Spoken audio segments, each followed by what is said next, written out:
What's up guys, it's Charles here with Rocket Punch. I'm going to do a review of the Transformers Rodimus Prime ES Gokin Series TF-02. Here's the box we're looking at, very nice and colorful, red and oranges and yellows and all that stuff.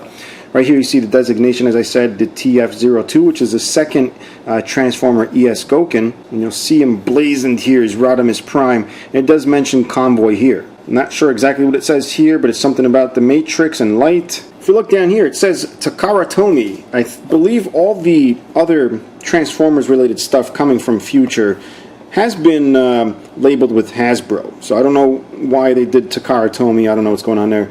But in any case, we're still getting Transformers toys from somebody other than Hasbro themselves. So on the back, we see a picture of Rodimus front and back. And no alternate mode, guys. Yes, another one that doesn't transform. I know it pisses off a lot of people, but whatever. It's still a cool toy. Right here we see the little stands that it comes with. I'm not a big fan of stands, but this stand is actually pretty cool, and I'll show you why in just a moment. And then all the little accessories, including a little matrix. So enough of the box. Let's just open this up and check it out. Once we get into the box, we'll see it's got a little baggie with the little booklet. It's not even a booklet. It's just one sheet folded in half that shows you all the little accessories and pictures and stuff that you can do with what's included. And here is what's included. We get the hands here, all the alternate hands. We get his little blaster here. We also get the matrix itself.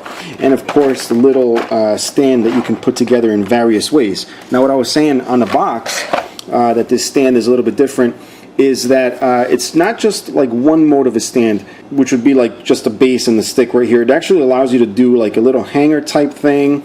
It also allows you to do this angled piece here and then just a regular stand. And as much as I don't like bases, I will probably end up showing you that anyway. Alright, so here's the thing we really want to look at, which is the figure itself. And right out of the box, I gotta say, it looks pretty cool. It's more like on the masterpiece side, but it's got a little toyish elements. And I'd compare it with the regular G1 toy, but I have it in pieces. I was trying to restore it and it didn't work. As we look back here, it does have a toyish type wing. I know the toy wing was just a little flat or whatever, but it was all yellow. You don't see that little fin here in the middle. We also see some yellow here on the waist, which was similar to the toy.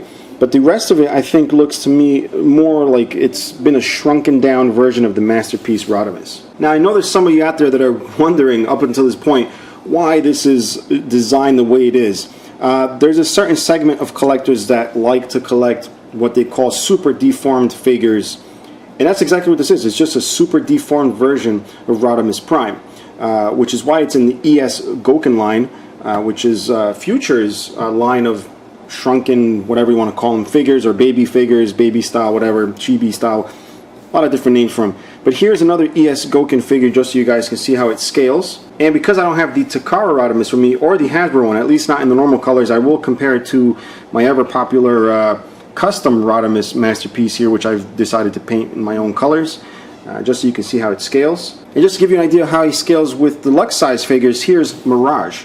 And for action figure collectors, here's what he scales like to a 3 3/4 inch Stormtrooper and a 6 inch Stormtrooper. Now normally something with proportions like this would be very weird to articulate, but thankfully they have some good engineers. They figured out ways to get this guy to articulate very well. And we're going to start off with the head. You know, it's not the greatest thing. I just talked about their engineers, but they did work in, you know, some movement in the head here. It's not tons, but it's just enough, you know, to have fun with. We got the shoulders. Obviously they go forward and back. They can spin all the way around if you wanted to. They go up and down this way, and you'll notice there's this little section that moves out of the way in case you want to bring the arms completely out. That way this still stays up while allowing you full articulation of the arm out. This movement also allows you to get the arm to spin around and not knock into the spoiler there. We also have a back and forth of the shoulder here. We have bicep swivels. We have the elbow, and we also have the hand on a ball joint. We got the waist here, which is a little tight, but you can spin it around if you want. I'm just not really going to bother to mess with it too much, since you guys know what happens when I do that. These little skirts here do articulate. They're not on hinges like you would find in a lot of toys. They seem to have gone the PVC route, which I guess could be a good thing or a bad thing. I don't know. These things will weaken over time, but usually PVC is very, very resistant to wear. But that's how it is. And we get the legs that go out. And the only kind of nitpick I have is really sometimes when you bring the legs up, kind of catches those little flaps here, so you always have to kind of move them out of the way before you want to articulate it. But the leg does have a great range of movement. It's got a nice ball joint right there. You also have the knee here, which, believe it or not, does have a full range of motion, as you can see right there. And as we move down to the feet, you can move them around. And you notice there's little pistons back there. They're not actual working pistons, but I kind of like that little effect that they give it there. For some reason, the spoiler is removable. I think it's just part of the manufacturing process, which is a little strange, but it does come off, in case you were wondering. Now, because this is a Gokin, it does have some metal content to it, so let's check it out.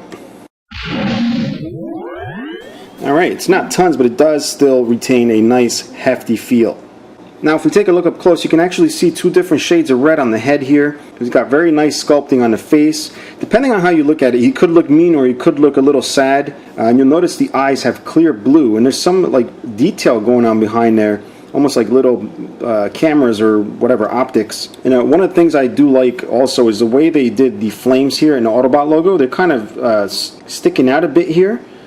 So it's part of the actual sculpting of the chest. Even the little detailing on the faction logo has also been sculpted in. And because it doesn't transform, these wheels right here do not actually roll. If we move down to the little pipes here, they're not chrome, they're actually painted silver. Now, most of my viewers know that if I have a future product, there's always going to be some kind of weird thing on it.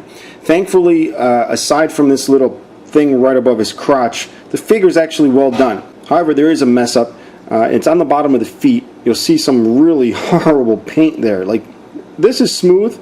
That's just horrible. But I come to expect that from Future. I think they pretty much hate me. Now, before I show you the accessories, let me just get the stand out of the way. Here are all the pieces, and I'm going to show you the different modes you can get the stand in. All that requires is just putting all these little pieces together the way the instructions tell you to. Now, here's one way you can do the base. It's a little kind of hanger style repair bay. You can also put the extra hands in the back if you wanted to. All you do is just pop them on there. You can also do this one here by using these arms with these little ratchet things. And at one point I thought you had to take the screws out to alleviate the stress on the teeth, because it's just so freaking hard to move this, and it doesn't sound good. I love ratchets, but these ratchets don't sound good with the screw pushed all the way in. And it does have a little spring-loaded design, but it still just doesn't feel very good at all. So if you don't want to strip those teeth eventually, I would suggest just loosening up the screw and adjusting. But anyway, this is how it is. All you do is peg it right to the back of Rodimus here, and there you are. And of course, you just get a basic, regular, boring stand also. And the thing that's good about having the base this way is it allows you to put him like mid-flight pose or mid-jump pose. Pretty much anything you want to do with his feet off the ground. Alright, so now we can check out some of his fun bits. As I showed you before, he does have extra hands. He's got the hand that's pointing at something. He's also got the open, grabby type hands, as I call them. And then, of course, he's got a weapon holding hand, which is pretty much just a standard fist with a hole in it. And, of course, there's a pair for each different type of style. So let's get this little blaster thing going. Here it is.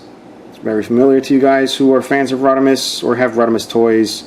That you can just peg in any hand you want, left, right. I've just put it in this one, doesn't matter which one, unless you want to be anime accurate. But just pop that in, right, and he holds it very well. Then of course he's got this finger here that's pointing at something. What is he pointing at? Uh-oh, where's it going? Where's it going? Where's it going? Oh, it's the soap shark. Dun dun dun dun dun dun dun. But yeah, he's also got the open hand here, which I'm not really going to put on, just give you an idea what that would look like. Alright, for the next bit, you'll see I put the hands with the little square peg holes in them because I'm going to show you this accessory here, which is the matrix. And in order to hold the matrix, you do have to remove the bottom here, then get his arms in this kind of position and pop in the little bits here. And then the very bottom, you just reattach, and boom, you got Rodimus holding the matrix. Now, in case you were wondering who TF-01 is, it's this guy right here, Optimus Prime. If you want to see the review on this guy, most likely there's a little thing that's going to pop up and refer you to that video. Otherwise, just look for it on my channel. Now, if you're enjoying the videos, please like, subscribe, share with your friends. And if you want to help out the channel, please support it so I can bring you videos in the future. And questions and comments, leave them below. Bye-bye.